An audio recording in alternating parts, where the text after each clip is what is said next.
And good morning, everybody. This is Nick Whitaker from the Google News Lab here with Jen Lee. We're here with our last of 4 Google Trends office hours.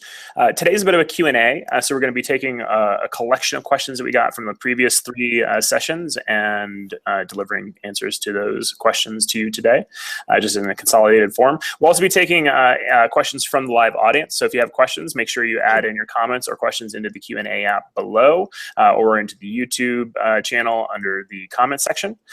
Again, wanted to remind everybody that all of the lessons or all of the products that we talk about in these office hours, for example, this last 3 and this one making 4 being on Google Trends, we have lessons and tutorials and trainings that are also on our g.co/newslab site.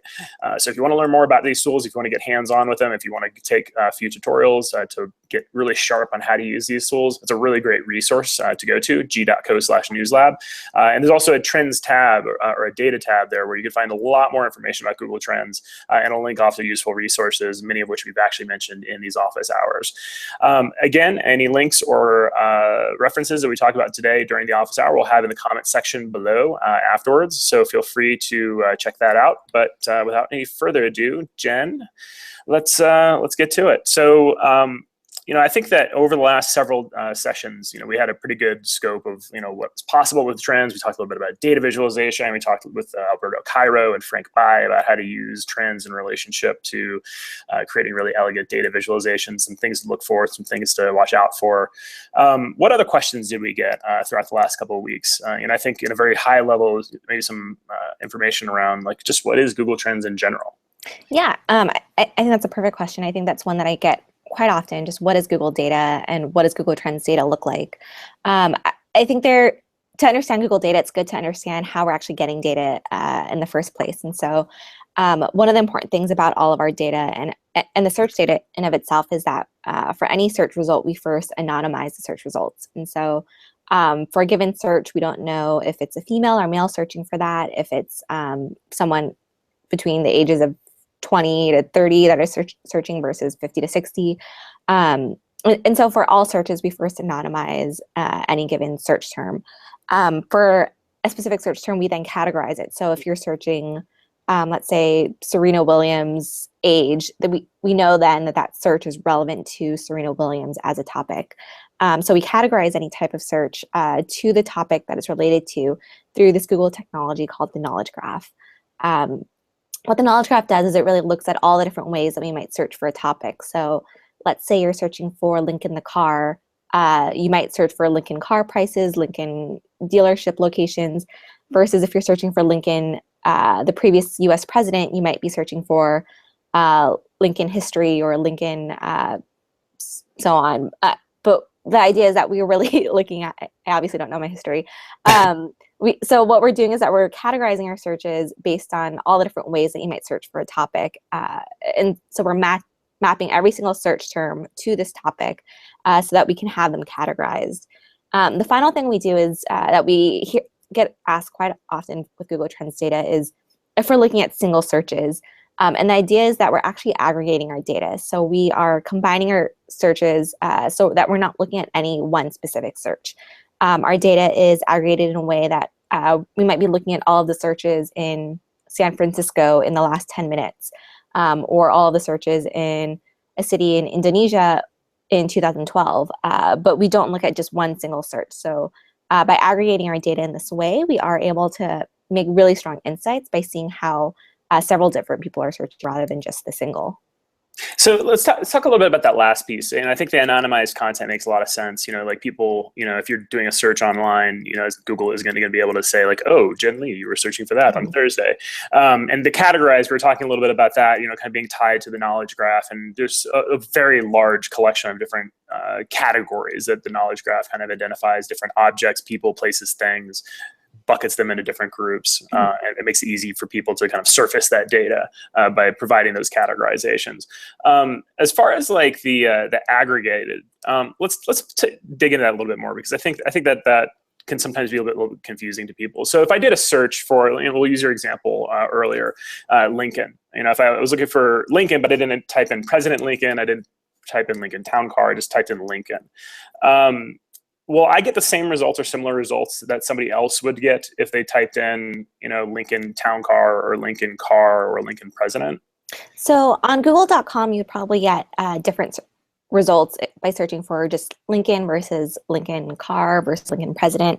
But the power of the knowledge graph is it tries to understand what the intent is behind your search. And so with just Lincoln itself, it might change what the results might look like versus Lincoln Car, which it knows is you're looking for a specific car from Lincoln, whereas Lincoln history, it knows you're most likely looking for data around the Lincoln or search results around the Lincoln previous president. And so those search results themselves might differ. But aggregated, what it really would mean is that we're looking at all of the other searches that match a similar pattern to how you're searching. So whether it's that other people are searching for that exact same topic as you, so in this case, that they're also searching for Lincoln, or that they're also searching in the US at the specific time zone. So rather than just that one specific query that you've made in isolation, we're looking at everyone else that's making that exact same type of pattern of searches. So, for example, like in the news right now in St. Louis, there's a shooting that occurred by a police officer and a person in a car. So, if somebody was searching for like police shooting or shooting or shooting victim or like a variety of different word categorizations. Wow, it's early still. If someone was looking for a variety of those different search terms, basically, if I understand what you're saying correctly, that aggregated kind of approach allows to kind of catch all those different types of search terms, but still provide the same kind of relevant results specific to that time and place where those results might be being searched from. Is that right? Yeah, definitely. And then one of the other really powerful things about Google data is that we really are collecting from trillions of different searches worldwide. At any given time, though, we're looking at a random sample of searches. And so rather than, it's very similar to polling data, rather than looking at all trillion searches at once, which would take a large amount of time to analyze and really understand and process, especially when we want to look at data around real-time events like the recent shooting. We look at just a random sample that's representative of the whole, and that allows us to look at to make insights that are still that can still be applied to the greater population, but can be processed at a much faster time for us. And are there thresholds for that? So like, let's say I'm searching in a location that has very small search volume, like not a lot of people searching for a particular topic, not a lot of people searching in general. Will that same sample size, be the same in that location as it would be in like a major metropolitan area where like tens of thousands or hundreds of thousands of people would be searching? Yeah, so we do set privacy thresholds for to make sure that we do maintain privacy for individual searches. So if it's a town of one, we're not looking at just that one person search. But by the idea of like looking at our data represented or within a random sample, it does still remain representative of the whole entire population. Now, sometimes I get questions from journalists. They want to know a little bit more about the methodology behind, the sample size. With any data set, or with any data that you're being provided, Google provides a lot of this data for free through Trends. The question will always be like, where did this data come from? How is it formulated? How is it constructed? How would journalists go about finding out more information about that sample size and about kind of like the type of data that they're actually getting? Yeah, so I would say with Google Trends data, we don't offer the actual number of raw searches.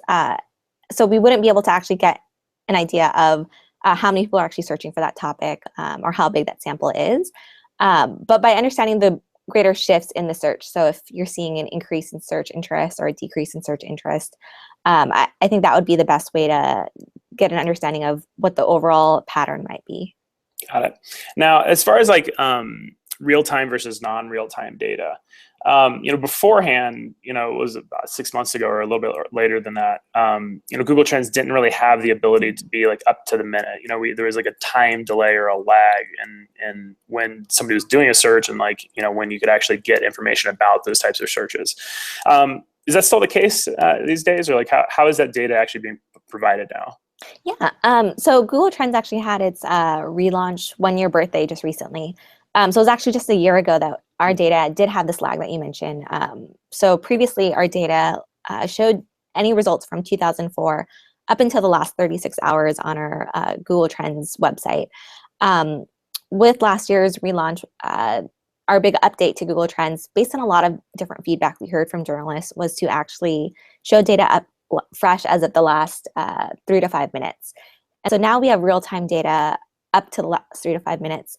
The main difference, though, is that we actually sample our data in 2 different sources. So we have one random sample that looks at non-real-time data, which is from 2004 up until the last 36 hours, which is the data that you guys were seeing on Google Trends prior to this update last year. We have a second sample size that looks at data from the last 7 days up until the last 3 to 5 minutes. And so that's what we would reference as our real-time data set. Because we're looking at 2 different random samples, we can't combine this data set, so we can't stitch together the 36-hour lag with this real-time data set. But we do have this really comprehensive granularity and time range by looking at both different sets. So, if you're a researcher and you're kind of going into a research project about a particular event, let's say, and I actually have a couple questions from one of our guests, Tiago Santos. He says, how can you have access to hourly data from a past event? So if you wanted to track hour by hour, say like during a political convention that already passed, how would you go about doing that?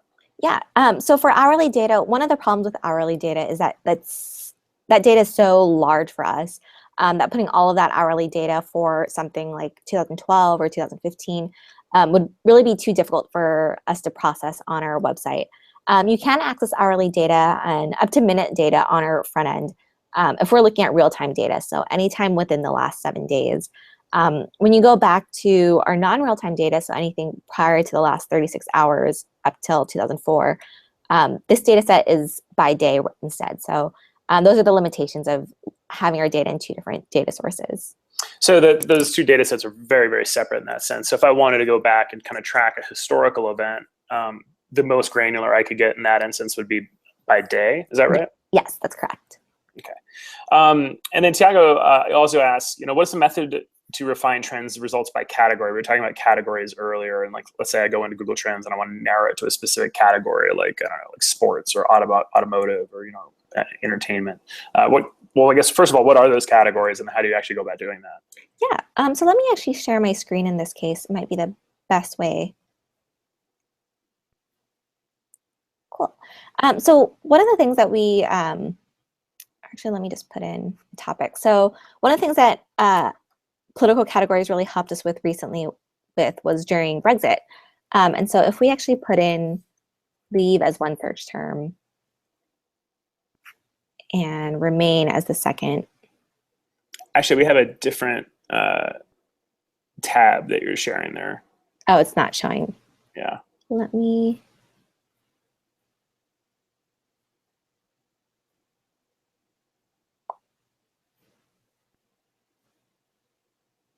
There you go. Okay, cool. So one of the things that we had been looking at was leave versus remain. And then for here, we can actually look at searches just in the United Kingdom, where it was most relevant.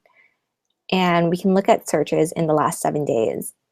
One of the things that we were trying to figure out was for leave versus remain, people might be searching for leave for a variety of different reasons. It might not have been related to the EU referendum, and very similarly with remain, it might not have been relevant to just the EU referendum.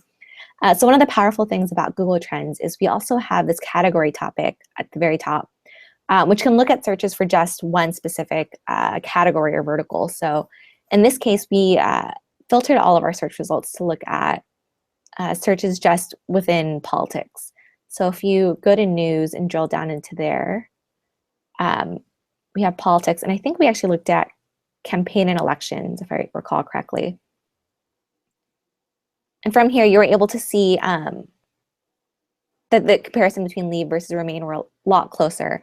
And if we also bring this back to the last 30 days, so it really does encompass when the vote happened, you can see exactly when leaves kind of overtook and became more searched and really hit its spike in the morning after as people found out the news for the polls. And by drilling down by category, it really ensured that we were looking at just the topic that we were interested in and leave versus remain as it was relevant to the elections.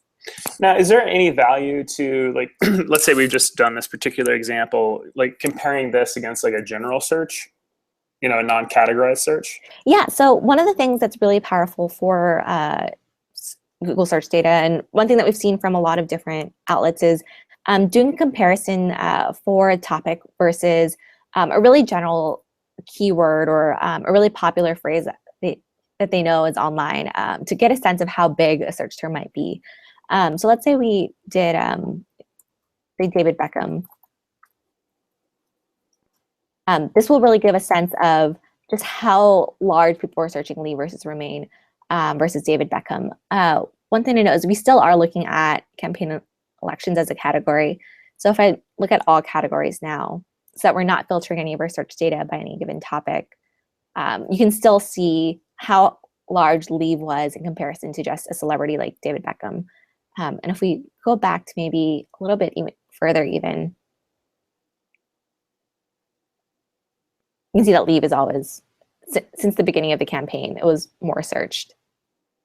That's really interesting. So, it kind of begs the question, like what can be inferred by information like this, or what's the best way to kind of display information like this, to help tell this story? And I think this kind of goes back to like a little bit what we were talking about with Alberto Cairo is like, you want to be really careful about making sure that the information that you're providing isn't further confusing the audience or misleading them. So like from this particular graph, like what would you infer from this information? Yeah, I think what's really powerful, and I'm glad that you brought this back to Alberto Cairo. One of the things that we really discussed in our conversation with him was really providing context for your data and showing as much data as possible to really help educate and explain what you're seeing to your viewers or readers. Here, what would be really powerful to show is that Leave was always more searched, but in the days of the referendum, that was when we saw Leave really spike, even above really popular topics like David Beckham in the UK. The powerful thing here is that not only are we showing this spike in search interest in a topic like Leave, but we're also showing this baseline of search interest in a topic like David Beckham. We've seen this with a variety of different things. We've seen people compare search topics to Kim Kardashian or Taylor Swift. So it really depends on which celebrity you're interested in. But by providing this extra context of a baseline, it's really can help indicate just how large a search topic might be. And this also goes back to your previous question as far as how do we know how large a search might be? By providing this baseline for search interest in a fairly large topic like David Beckham or another celebrity or large category, you can really get a sense of how large your search is. So it's a really good, interesting point. So like, what about other data sets and incorporating other types of data that maybe not coming from Google Trends? Does that help also, or are there ways to integrate different data sets or compare them against data that you're getting from trends? Yeah. So let me actually stop presenting for a second. What I would really recommend is that combining data sets with other data sets like US Census data or population data. We've seen combinations of our data sets with latitude and longitude data from different hurricanes. Adding on that extra layer of data for what we know has happened, like census data, has been really powerful. I actually have one example that I wanted to share over here. Let me just share this. So this was a piece that Christopher Ingram did over at the Washington Post, really trying to figure out what the most interesting states in the US are. And so here what he did was he looked at ranked search interest in every single state. So you can see here, people are more interested in Texas and California and Florida and so on. One of the things that he recognized that was an issue with this data set, though, was that there might just be more people in California who tend to search for themselves and search for things in California.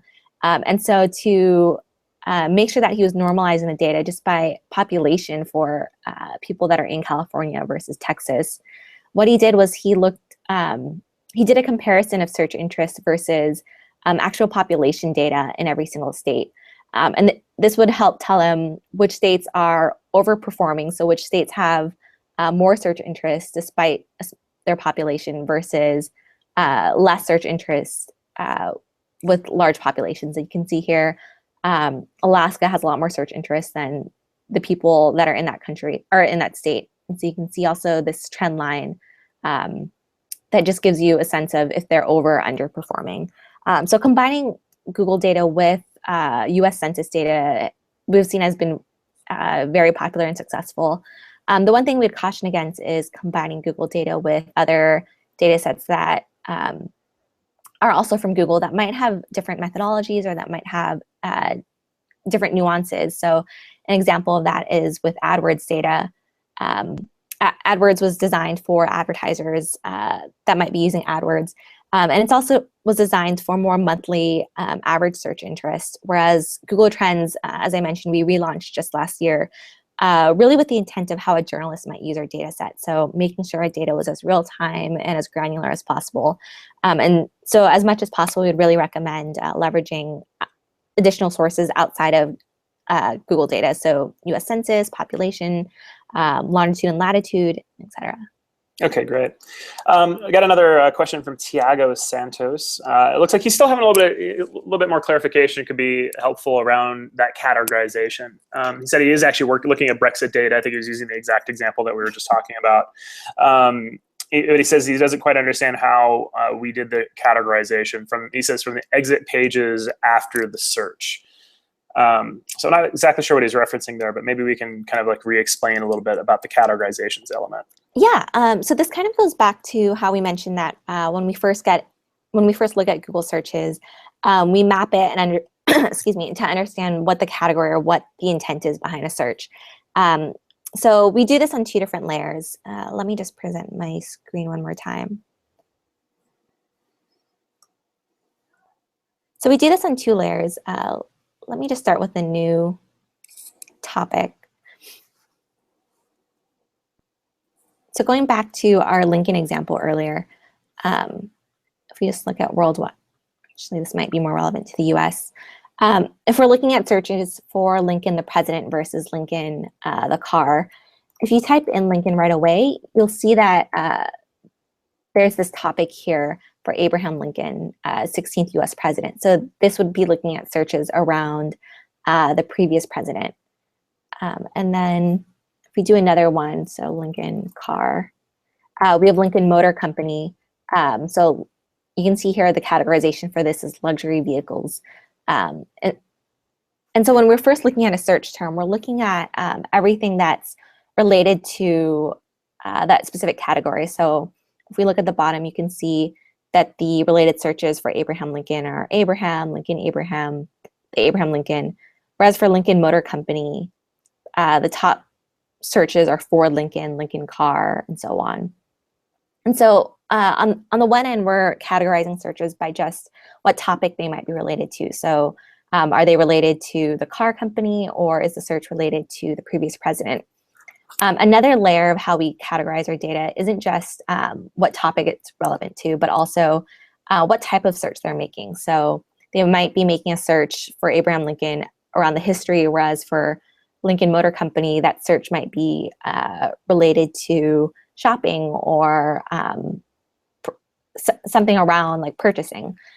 So rather than looking at just what the topic itself is, we can look at what type of search on a grander scheme it might be related to. So you can look at searches around, you can filter the results by looking at just law and government, for example.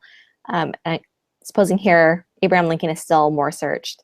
But if we change the topic to look at, say, to just look at searches around autos and vehicles, then I'm expecting that the red, so Lincoln Motor Company is now more searched because we're looking at all of the searches that would be related to autos and vehicles within that topic category. So do you have a recommendation as far as like with this particular example, like do you recommend starting broad and then kind of narrowing down by category, or going the opposite direction, or what's the methodology that you typically approach this from? I would recommend always staying broad to start off with. So starting with the grander data set and then funneling in and filtering down and really drilling into whatever category might be related depending on your topic. We don't always update our categories. We don't always leverage these categories. So often we might just compare search interest in one topic over another. For cases with, say, leave versus remain, where we see that the terms might be a little bit more ambiguous, and it might help to add a category, that's where we'd really leverage that category usage to make sure that we are looking at data that's relevant to the topic or conversation at hand. Got it. So a couple other questions, I think that we often get, you were talking a little bit about the anonymization of the data, and we're kind of looking in previous conversations. We talked a little bit about that index and how we're looking at different values represented, but not actual search numbers. Maybe we could talk a little bit about those numbers and what they actually mean. Yeah. So one of the questions we often get with Google Trends data is what this scale and what these numbers right here mean. They ask if this means that there are 100 searches for Abraham Lincoln, and if this means that there are 5 searches for Lincoln Motor Company. The short answer is no. Instead, what we're really doing, instead of giving raw search data, is that we're showing the normalized search interest.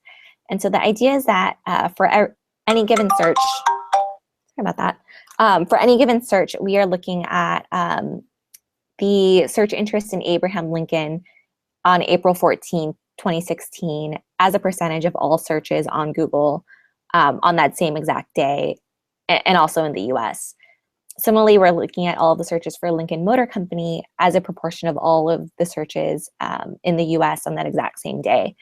After we normalize all of our data, depending on the different time points, we then index our results. So whichever time point had the highest search interest gets set to 100, and we normalize and proportion our data accordingly, in relation to where our 100 value is.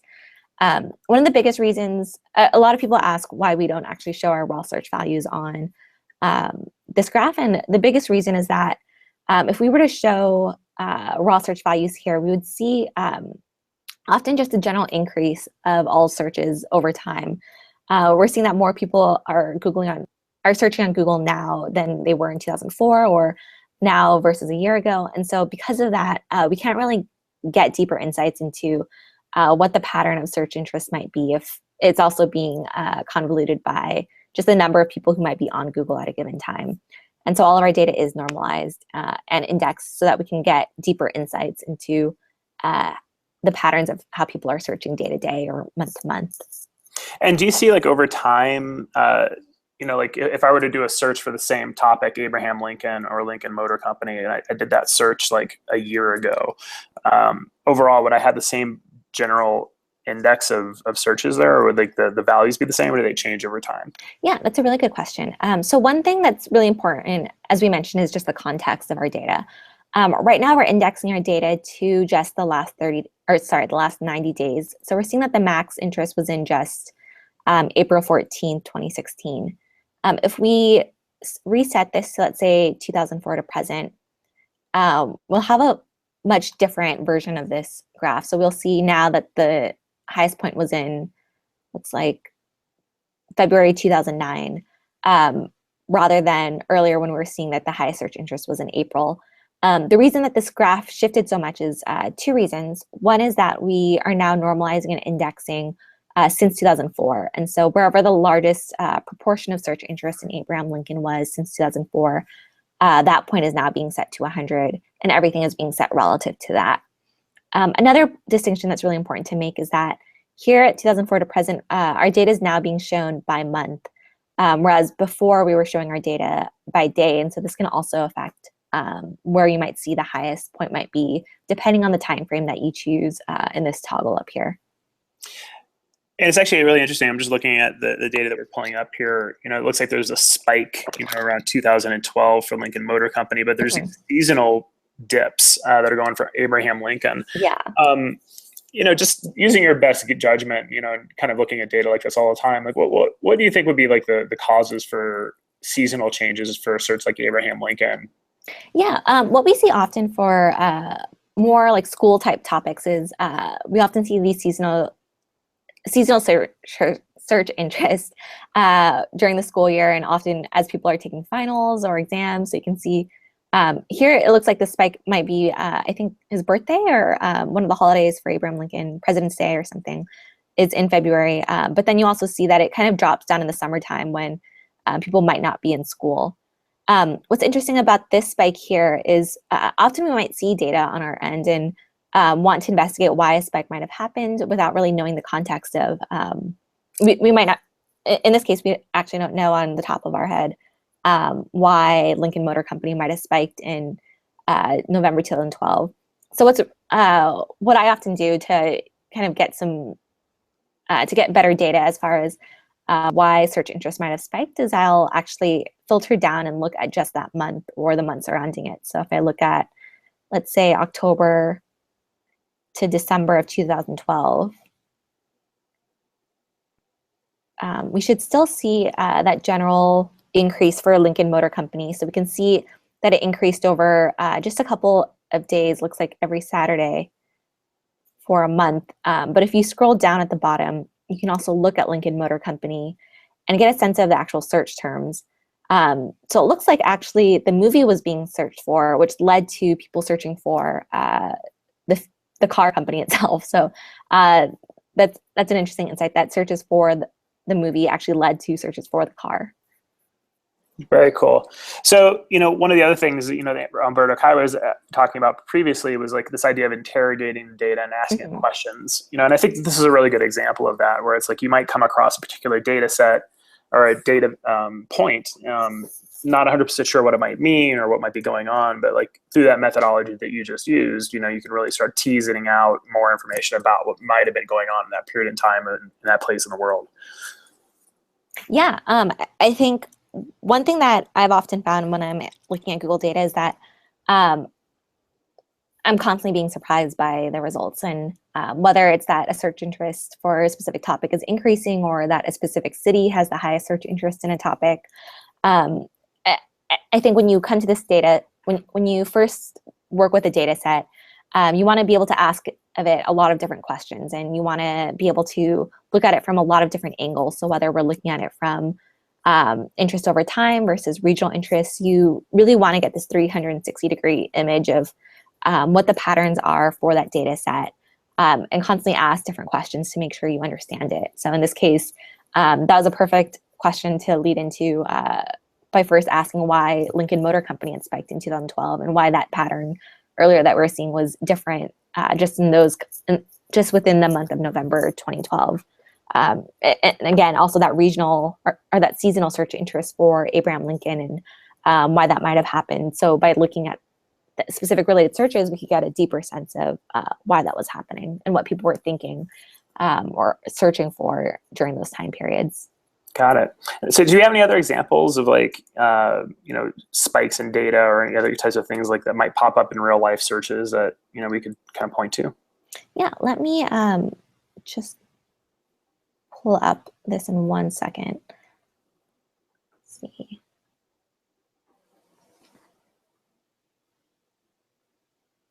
So I have just a couple more examples. Let's see. Are you able to see this Time article I'm sharing? Yeah. Okay, cool. So this was an example that we worked on with Time. They were interested in doing their Person of the Year analysis. And one of the things that they wanted to do was not just show the different candidates for what they called Person of the Year over time, but they also wanted to get a better sense of how people were searching during those large moments. And so this was for the year 2014, I believe. Yeah, at the end of 2014. And so you can see search interest for Ebola. And at these specific moments, as Ebola would spike, they would look at the actual searches that people were looking for on Google Trends. That really does give you a sense of what each moment was about without annotating on their end. So instead, by annotating with the Google search data, you can get a sense of what people were really consumed with or might have been thinking about for any of these key moments. So you can see here in late October, searches for Ebola in Ohio, Ebola at Yale, whereas earlier in October, it was searches for Ebola in Dallas. They did this for a variety of different topics. So you can see this is for Ebola. This was for the ALS Ice Bucket Challenge. So you can see here it was just this one massive increase in search interest, and all of the different searches around the different celebrities who might have been participating, and just trying to understand what ALS was. You scroll down, we can also see the spike for Ferguson. So you can see this earlier spike around initial rise and then this massive spike when the verdict happened. And so this was very much similar to the idea of what we were just doing by looking at a spike and trying to orient ourselves into what was going on in that given moment by looking at the related searches. So you can really understand what the context of the conversation might have been by integrating both data sets that we have on Google Trends. That's great. Molly Beer asks, she says, is there a way to look at something like the top trending Halloween costume searches for 2015? Like if it was a mermaid or a ghost or something. I love those examples. She wants to know, she knows that we provide a breakout during that time of year, but is there a way to look at that data historically, like at this time of the year? Yeah, so one thing that's really interesting, we had a similar request recently for recipes, I think, on Google Trends, but one thing is you can actually turn off any search terms and you can change out the category up here. So I'm going to show the recipe one actually really quickly because I thought that was pretty interesting. You can look at specifically, let's say, cooking and recipes, let's say baked goods. I think the specific one that we were looking at were baked goods around the holiday times and getting an understanding what were the top trending holiday baked goods. And so you can even see here, just to start off, that baked goods spike every single November and December during the holiday season. But what we can do at the bottom is look at the rising search terms. So you can see what recipes for baked goods have increased over the past decade. So you can see cupcakes, cream cheese frosting, chocolate frosting have been on the rise. And if you wanted to filter for just specific seasons, what I would recommend is choosing the exact months that you're interested in. So let's say we wanted to look at just the last holiday season, let's say November to January 2016. Then you can look at rising again, and you can see pie face and gingerbread and pecan pie were on the rise last year. There's no way to look at specific seasons over every single year, but you could just change out your custom time range and look at it for every single year that you might be interested in. But this is a good way to look at more historical data for what might have been trending. Got it. So with her example, like if you wanted to go to, let's say, New York City and then look at, 2005. Let's see. So if we look at New York, I'll let that load first. Okay. There you go. And then if we wanted to look at just 2005. And then in this case, we were looking at Halloween costumes. So I think, let's see which one might be best here. And this is actually probably a good point too, is like you can hunt around a little bit too to make sure that you have the right category for the type of content that you're looking for. Exactly. Let's see. So maybe apparel. Costumes. Did I pass? Oh, cool. So we can look at New York in 2005, what costumes were trending. And so you can see here the spike in October. You can see bumblebee, pirate, furry costume, Disney costume, and so on. And one of the things about our front end is we only list a certain number of search terms on our website at a given time. But if you wanted to, you could download our data as a CSV, which will return a couple additional searches if you wanted to dig a little bit deeper. That's great. So what else? As far as like using Google's data, like if you're going to download that CSV, is there specific restrictions or limitations to how to use that data or like how it needs to be attributed? Yeah, so I would say that for any Google data that you do use, whether it's for a visualization or for an analysis that you use, I would recommend just sourcing Google Trends to any piece that you might do. We also have a really great article on our website on g.co/newslab. That's actually one of the lesson plans that we have on the website. I can bring it up right here. That also just goes over the different pieces to attributing our Google data. And so let me just share tools. If you look at Google Trends at the bottom and view lessons, one of our lessons is actually just about how to use our data and how to what the guidelines might be to credit it. I think one thing that I haven't gone over yet, let me just go over that really quickly as well. Say you didn't necessarily want to incorporate data from a whole new graphic, but just wanted to leverage this specific data viz, for example, or just the specific related searches or queries, we have these little embed links at the bottom right of every single widget.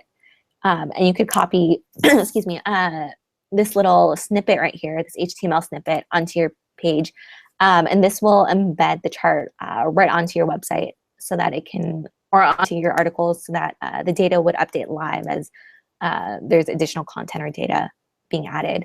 For this particular example, it wouldn't quite update since this historical data, but the idea might be that it would source it directly for you so that you wouldn't have to worry about additionally sourcing that. Now, the only maybe hitch to that would be like if you did a search for like the past 7 days, for example, as those 7 days change throughout time, would that data also change? Or I said maybe what I mean is like that span of time the last 7 days takes up. Would that shift your data and shift the visualization? Exactly. And so with the earlier example that we were doing, I can just bring that up again for the past 7 days in the UK. If I put in leave versus remain again, we can see here with leave versus remain, we're not seeing any particular spikes in searches for leave versus remain. And that's just because the EU referendum has passed or the vote has passed. Whereas if we look at the past 30 days, we can see the actual spike in the moment of the vote right here. And so one thing to be cognizant of is that as data is refreshing, that the view that you might get will be different. So during the vote, as people were embedding this line chart, you would see just search interest in leave versus remain on the uprise. But as the story kind of fell after the vote happened, that search interest also dropped. And so that's something to be aware of, that as search interest changes in real time, the embed widget might change as well. So to kind of get around that, perhaps with the recommendation, excuse me, with the recommendation to do like a custom date range be the way to go? Yeah, so one thing you can do is that by going down to custom, you can choose the exact date range that you want to go to. One thing I note is that with, if you were to be looking at real-time data, this goes back to our earlier question, that hourly data wouldn't still be available for previous time frames. Another option of what you could do if you wanted to just freeze and get the data set for just this specific group of 30 days, though, is you can download the CSV. And I don't think if I open it, it'll share right away. But within that CSV report that you get from Google Trends, it will actually give you the X and Y axis data points for this entire line. And you can also plop it into a visualizer of your choice, whether it might be Plotly or Quadrigram. Those are like often what I see as very popular third-party tools to just make easily visible charts to embed as well. So that'd be another option that you have. And it seems to me like too, like there's a couple different modes of using trends here. Like on one end, you're using trends as a research tool to really find out more about a particular topic, to compare it against other search terms or search queries, to get an idea for the scope or scale of a particular project. And then, in that case, the last 7 days or, some of these other options that if you embedded it would change over time is a perfectly fine way of using it, because like you're using that visualization as a research tool. The other mode, it seems like, would be more along the lines of publishing content or publishing a data visualization for others to view. Are there fundamental differences in like how you approach trends or just a data set in general, for those different use cases, whether it be for research or for actual visualizing and telling a story? Yeah, definitely. So I think at the very beginning, when you are first doing just that initial research, you might not have a specific data set or viz in mind. You might not really know what the output might be. So for example, with that costing data that we were just looking at, we didn't really know what the data set might look like. We didn't really know what might be trending. And so the initial bucket is really just to do research and get an understanding and orient yourself into what the data might look like. I think the second step, once you have a better understanding of the data set, is to really refine your data to make it in a way that you want to publish it. So I think if we bring it back to the costing data set that we're just looking at, once you had that research and have an understanding that certain costing spiked in 2015. I think the extended version of that is to start looking at how that differs by every single year. So looking at it from 2015 versus what was trending in search in 2004 and what costings might have shifted in pattern over that time. So doing that additional refinement of looking at that historical search, or even looking at how it might have changed geographically. So how do different costumes trend in New York City versus in Alaska? And so getting a sense of how that might differ, I think would be the additional component to really iterate before you can finally publish your results. I think one additional step that I would probably also add in general to that, that we've seen Google Trends really powerful for, is just discovery mode. So before even doing research and publishing, just doing a discovery and understanding what big stories of the day or what big topics are relevant. And so I think in that case, the Google Trends front end, our stories trending now is very powerful, just to get a sense of what stories are trending across Google search, YouTube, and Google News. And so you can see here that it looks like a lot of stories around Wimbledon and Black Lives Matter are very popular right now. And so I'd say that my process as just someone researching our Google data is often first discovery, then research, and then publish. That makes a lot of sense. So what else? We have a couple more minutes left, I think. Do you have any other final tips or takeaways or suggestions for people who have been either just joining in or has been along with us for all 4 of these Google Trends office hours? Yeah, so I think I mentioned this a lot, but I definitely recommend explore the Google Trends page as much as possible for any exciting insights or things that might be of interest to you. We have a lot of different resources on our site. So the first that we've mentioned in the past is g.co/newslab. We'll constantly be adding more resources on this around Google Trends as they become relevant. So I definitely recommend visiting our site and seeing the Google Trends lesson plans here, which are just on the homepage. If you scroll down, actually, sorry, they're on the tools site. If you scroll down to Google Trends, 2 other sites that I'd really recommend leveraging if you haven't already is going to our Twitter Google Trends website. We should already have some pretty relevant content on there from just this morning. So stuff about Rio, GMO labels. There was one particular one that I liked this morning around Chocolate Day. So top search types of chocolate on World Chocolate Day. So we're constantly adding content on here for just things that might be relevant to the daily news. And then my last recommendation, if you want to dig into our data a little bit deeper, is to visit our GitHub page. So if you go to github.com/Google Trends, here's where we list a lot of our, sorry, this is not it.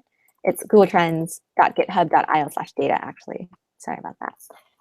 This is where we have our data store of all our different larger data sets. And this is really where you can see a lot of the data sets that we post on our different visualizations. So they can play with the data sets a little bit more deeply and find, see if there are additional insights that you might be able to find that we weren't able to, or visualize it in a more compelling way than we did. That's great. So I think that probably pretty much covers it. Cool.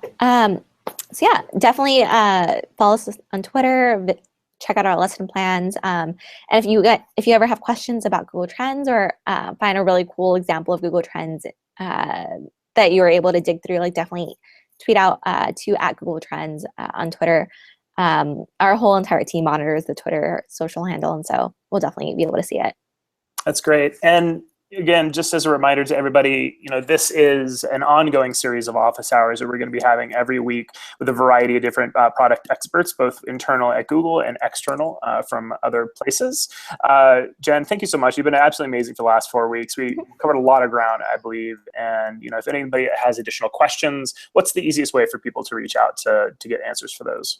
Yeah, I'd say the easiest way to reach out is either newslabsupport at google.com, or if you are on Twitter, to reach out to @newslabtrends or @Google Trends. And we also take a look and monitor the comments that come in on the YouTube videos as well. So failing everything else, if you don't have any other way of reaching us, you could just send us a comment in the comment section. Molly says, thank you. Thank you, Molly, for joining in and asking questions. And thank you for everybody else who have joined in over the last several weeks. We hope to see you again soon. Next week, I believe on Thursday, we have another office hour coming up. And we'll be sending out information out about that on our social channels as well. So again, check us out, g.co/newslab. You can check us out on Twitter at Google News Lab, obviously at Google Trends as well in Jen's case.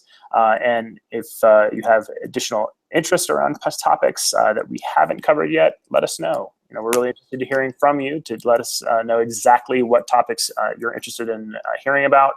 We'll pull in experts from within the company as well as exterior people from within newsrooms around the world. And that's it for today. Thank you very much, everybody, and thank you, Jen. Thank you.